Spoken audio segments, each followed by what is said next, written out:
Welcome to my channel friends. आज की कहानी है दीपा की दशा। सुबह से घर का काम वाम खत्म करके दोपहर का लंच बनाना और फिर लंच करने के बाद दोपहर में नींद की एक झप्पी लेना, ये मेरी हर दिन की दिनचर्या होती है। कभी कभार 4 या 4:30 बजे मेरी दोनों पोते पोती रकुल और स्वीटी को लेकर मेरे फ्लैट के सामने वाली पार्क में मैं चली जाती हूँ। आज अचानक पार्क में कुछ नया सा घटा, जिसकी मुझे कभी उम्मीद भी नहीं थी। पार्क के किनारे बेंच पर एक सुंदर सी औरत बैठी थी। उस औरत पर बार बार मेरी नजर जा रही थी। कई बार मन में ये विचार आया कि कहीं आंखें पहचानने में धोखा तो नहीं खा रही है। पर उस औरत की ठोडी पर बना वो तिल 30 साल के बाद भी मेरे जहन में ज्यों का त्यों बसा हुआ था। इसी तिल को लेकर तो हम उसे रानी साहिबा बुलाते थे। रकुल और स्वीटी दोनों झूला झूलने में ही मग्न थे। मैंने एक बार फिर उन्हें झूलते हुए देखा और पांव उठाती हुई बेंच के करीब आ गई।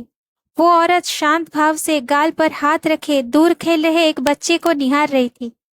महिला की उम्र 45 के आसपास थी और मेरी 50 के ऊपर। जरूर ये बच्चा उसके किसी रिश्तेदार का ही होगा, लेकिन यहाँ सवाल बच्चे से उसकी रिश्तेदारी का नहीं था, बल्कि ये जानने का था कि वो औरत दीपा ही है या कोई और। पूछने में हर्ज ही क्या है। अरे ज्यादा से ज्यादा वो दीपा नहीं है यही तो कह देंगी, सॉरी बोल दूंगी उससे। मेरे करीब पहुंचने पर उस औरत ने मुझे ऊपर से नीचे तक देखा।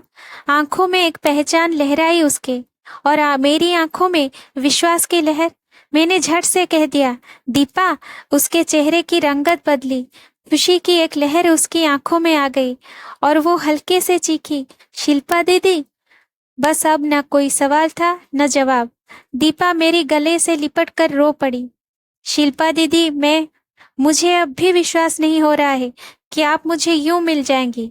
ईश्वर गलत नहीं कहते हैं कि आदमी अपनों से दूर होता है फिर उनसे मिलने के लिए। बैठिए ना दीदी, वो बेंच पर एक तरफ खिसकते हुए मुझे बोली।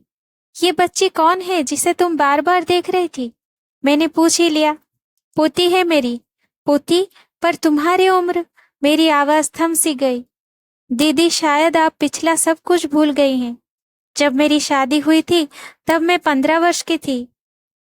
अचानक मेरे मस्तिष्क के सारे तंतु एक साथ ही खुल गए। ठीक कहती है दीपा, ये बच्चे तो इसकी बड़ी बहन के बेटे होंगे। सब कुछ साफ साफ मेरी आंखों के सामने से गुजर गया। दीपा का चेहरा जरा भी बदला नहीं था। वैसा ही रूप, बड़ी बड़ी आंखें, ठोडी पर तिल और लंबे लहराते बाल, जो अभी भी कालीमा लिए हुए जूड़े की शक्ल में कंधे पर ढुलके हुए थे। यहाँ कहाँ रहती हैं आप दीदी? वो सामने वाली बिल्डिंग देख रही है ना, उसके भीतर, उसके तीसरे फ्लोर पर। एक बेटा और बहू मॉरिशस में है। छोटा यहीं पर है, बेटी बीएससी फर्स्ट ईयर में है।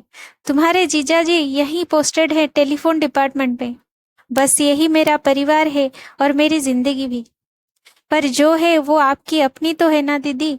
दीपा, मैं उसकी बातों पर कांप उठी। हाँ दीदी, 30 वर्ष तक जिसके लिए तन और मन दोनों का होम किया, वो कभी मेरे अपने नहीं हुए, तो उनके बच्चों से क्या शिकायत? दीपा की आंखें फिर डबडबाई, जिन्हें स्नेह से मैंने अपने हथेली में पोंछ दिया। तभी दीपा की पोती रोमा दौड़ती हुई आ गई। दादी, घर चले, मैम के आने का टाइम हो गया है। चलते हैं बेटे, पहले इन्हें प्रणाम करो, ये भी तुम्हारी दादी हैं। मैंने रोमा को प्यार किया। फिर दीपा ने ही पूछ लिया, आपके घर का नंबर क्या है दीदी? 332। तू आएगी क्या? हाँ दीदी, कल ही आऊंगी दोपहर में। आपको कहीं जाना तो नहीं है ना? तू आएगी तो कहीं जाना भी होगा तो नहीं जाऊंगी। मैं कल तेरा इंतजार करूंगी।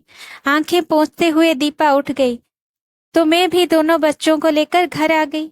2 बेटे, 1 बेटी और पति के साथ बम्बई आए हमें 20 साल हो गए थे। देहरादून से यहाँ ट्रांसफर हुआ था सोमेश का। बेटा तब पढ़ रहा था, बैंगलोर से ही उसका अपॉइंटमेंट मॉरिशस में हो गया था। 7 साल पहले उसकी शादी हो गई थी। 5 साल पहले छोटे बेटे की भी शादी हो गई। बेटी अब 18 साल की है और बीएससी फर्स्ट ईयर में है। उसके लिए हाल ही में एक बड़े अफसर के इकलौते प्रोफेसर बेटे का रिश्ता आया था। सोमेश तो नहीं चाहते थे, पर मैं चाहती थी कि रिश्ता हो जाए। पता नहीं ऐसा घर और वर फिर मिले या नहीं। घर पर सोमेश टेरेस पर लगाए फूलों को पानी देते हुए मुझे मिले। मुझे देखते ही बोले, कल मौका निकाल कर इन पौधों पर दवा का छिड़काव कर देना। गुलमोहर के पत्तों पर कीड़े लग रहे हैं। मैं शांत रही। किसी से भी बात करने का दिल नहीं कर रहा था। खाना बनवाने में बहू की मदद करने भी उस दिन मैं रसोई में गई नहीं। बार बार दीपा का उदास चेहरा आंखों के सामने में तैर जाता था। सच कहते हैं, अपने मायके का तो कुत्ता भी प्यारा लगता है। कैसी आत्मीयता से मिली थी दीपा मुझे। रात की खामोशी किसी बिखरे पत्तों को समेटने के लिए या अतीत के लम्हों को दोहराने के लिए बहुत होती हैं।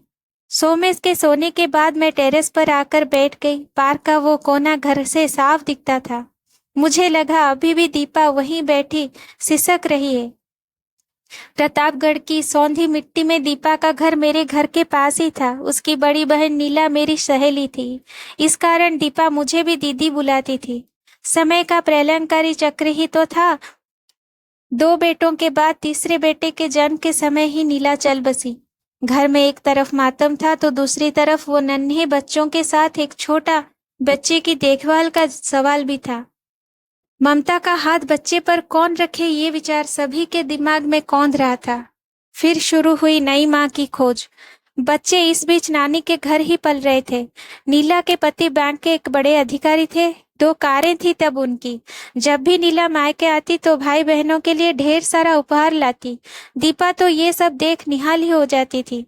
मिडिल क्लास घराने की लड़की इन उपहारों से निहाल न होती तो क्या होती। नीला की मौत के बाद 15 वर्ष की दीपा सुबोध उसके जीजा से ब्याह दी गई है, ये खबर मुझे मेरे ससुराल में ही मिला था। मन में क्रोध भी हुआ था। वाह रे माता पिता, एक कच्ची कली को फूल बनने से पहले ही मसल दिया। फिर सोमेश के साथ अपनी घर गृहस्थी के चलते दीपा की तरफ से ध्यान हट गया।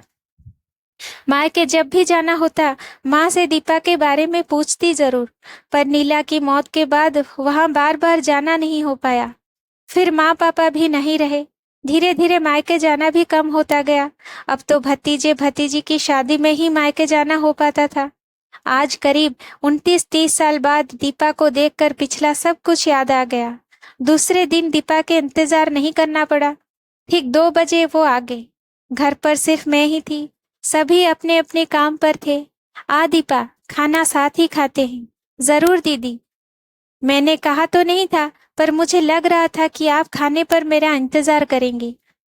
खाने के दौरान हम दोनों ही इधर उधर की बातें करते रहे। खाने के बाद कॉफी पीते हुए मैंने पूछ लिया, दीपा तू खुश तो है ना? दीदी, आजीवन कारावास के कैदी की खुशी क्या और गम क्या? दीपा उसके हाथों को प्यार से सहलाते हुए मैंने पूछ ही लिया, ये शादी तूने की ही क्यों? मेरी उम्र ही क्या थी दीदी, यही कोई 15-16 वर्ष के बीच। उस समय जीजाजी का पूरा व्यक्तित्व मुझे अच्छा लगता था। दीदी के भाग्य से थोड़ी ईर्ष्या भी होती थी। नीला दीदी के जाने के बाद जब माँ बाबा ने जीजाजी से मेरे रिश्ता जोड़ा तो क्या सही है क्या गलत है ये सोचने समझने की मेरी उम्र ही कहाँ थी। दीदी के बच्चों के साथ जीजाजी के सूने पड़ी गृहस्थी को मैं अपने ममता से भर दूंगी, यही तो सोचा था मैंने। लेकिन कल्पना के सामने सच्चाई इतना कठोर होगा ये किसी ने मुझे बताया ही नहीं। दीदी के दोनों छोटे बच्चों के साथ 3 मास का नन्हा बच्चा भी मेरी गोद में डाल दिया गया। देर से सोकर उठने के बाद आराम से नहाने धोने वाली मैं अल्हड़ लड़की नियम कानून से बांध दी गई। सुबोध आराम से सोते थे और मैं रात भर नन्हे से बच्चे को कंधे पर लिए सुलाने की कोशिश करती। कभी कभी बच्चों की चीख पुकार से चिढ़कर सुबोध दूसरे कमरे में सोने चले जाते। मेरी जिंदगी घर, रसोई और बच्चों की परवरिश तक ही रह गई। रुपए और गहनों से लदी अलमारी धरी की धरी रह गई। क्या करती मैं उनका? और तुम्हारे अपने बच्चे? मैंने डरते डरते ये पूछा, कहीं अपने शब्द का दीपा बुरा न मान जाए। दीपा हल्की हंसी और बोली, अपने? दीदी ठीक पूछा आपने। पहले तो मुझे कुछ समझ ही नहीं थी। 2 वर्ष बाद जब मुझे कुछ समझ आया तब पता चला कि सुबोध अपना ऑपरेशन करवा चुके थे मुझसे शादी करने से ही पहले। ओ माँ, ये क्या अनर्थ हो गया तेरे साथ? मेरी आवाज में घुला रोष स्पष्ट झलक आया। पत्नी के सबसे बड़े अधिकार से सुबोध ने इसे वंचित कर दिया। तो सुबोध तेरे साथ तो रहते हैं ना? अब इस उम्र में वो कहाँ जाएंगे? 2 साल पहले उन्हें दाहिनी तरफ लकवा मार गया। चलने फिरने में दिक्कत होती है इन्हें। दोनों बेटों ने शादी अपनी अपनी मर्जी से की है। तीसरा बेटा कनाडा में है। बच्चे माँ तो बोलते ही हैं, लेकिन माँ का दर्जा कभी नहीं दिया मुझे। शुरू से ही उन्हें बाहर वालों ने और रिश्तेदारों ने यही समझाया कि मैं उनकी सगी माँ नहीं हूँ। अब तो बस सब कुछ सहने की आदी बन चुकी हूँ। पोते पोतियों के बीच अपना दुख भूल जाती हूँ। जो सुख मूल से नहीं मिला, ब्याज से मिल रहा है, ये क्या कम है? दीपा की आवाज की घर्राहट में महसूस कर सकती थी। तो तेरी पढ़ाई? दीदी, आपको तो पता है, हाई स्कूल में थी जब मेरी शादी हो गई थी। काश कुछ पढ़ लिख लेती तो कम से कम अपने पैरों पर तो खड़ी होकर स्वावलंबी बन सकी होती। दीपा का यह अंतिम वाक्य मेरे दिल में सीधे तीर बनकर उतर गया। तभी दरवाजे की घंटी बजी और मेरी बेटी स्नेहा अंदर आई। उसके हाथ में जीत का एक शील्ड था। दीपा को देखकर वो थोड़ी हड़बड़ा गई, फिर जाकर उससे प्रणाम किया। ये तेरी मौसी है, दीपा मौसी। यही रहती है, अब हम हमेशा मिला करेंगे। गुड, ये तो बहुत अच्छी बात है माँ। फिर शील्ड मेरे हाथों में पकड़ाते हुए बोली, ये देखिए माँ, यूनिवर्सिटी लेवल पर जो डिबेट कंपटीशन हुआ था उसमें मैं फर्स्ट आई हूँ। स्नेहा के चेहरे की चमक, आंखों में चमकती खुशी और दीपा का दुखद अतीत ने मुझे ये फैसला लेने पर मजबूर कर दिया कि मेरी बेटी पहले पढ़ेगी, अपने पैरों पर खड़ी होंगी, फिर शादी की जाएगी। चाहे कितना भी बड़ा घराना और अच्छा वर इस समय उसे शादी करने के लिए तैयार क्यों ना हो। हर एक माँ बाप का यही फैसला होना चाहिए, ताकि फिर किसी दीपा की ये हालत ना हो। Thank you for watching. Please like, share and subscribe my channel.